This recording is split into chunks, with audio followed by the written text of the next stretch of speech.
Hey everyone, thank God it's Monday. This is going to be a short series of videos that we will send out to everyone who wants to watch it, basically, but it's also intended for Connect groups. So the question behind it is, how do I apply Sunday to my whole week? Right?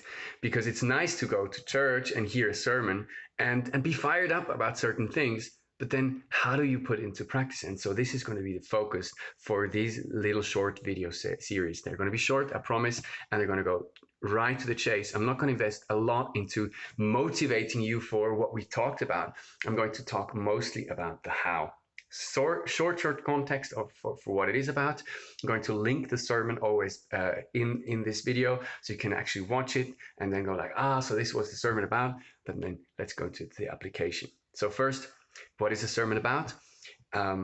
We looked at Nehemiah and how he was the one that could do something within days that hadn't worked for decades. He was in the city of Susa, and he heard that the walls that surrounded Jerusalem hadn't been finished, and in fact had been torn down. Now, this was a building project that had been attempted multiple times over the course over 140 years. Can you imagine that? And the recent one was around 13 years before Nehemiah's story starts.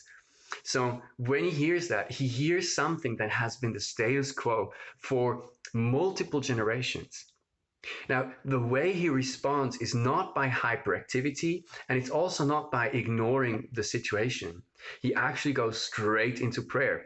Nehemiah 1, verse 4. As soon as I heard these words, the facts that they were presented to him, I sat down and I wept and mourned for days, and I continued fasting and praying before the God of heaven. And then he asks God that God would help him, right? Now, here's why this is so important.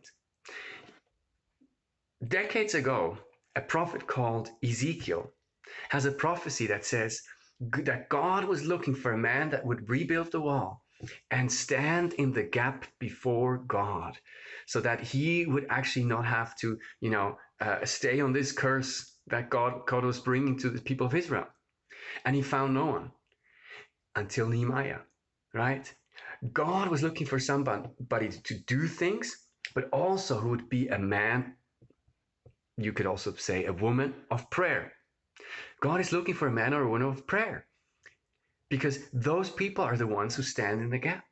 Prayer stands in the gap between what is and what actually should be. Prayer stands in the gap between what your heart is aching and the things that you go, why is the world that way? And what God has called you for.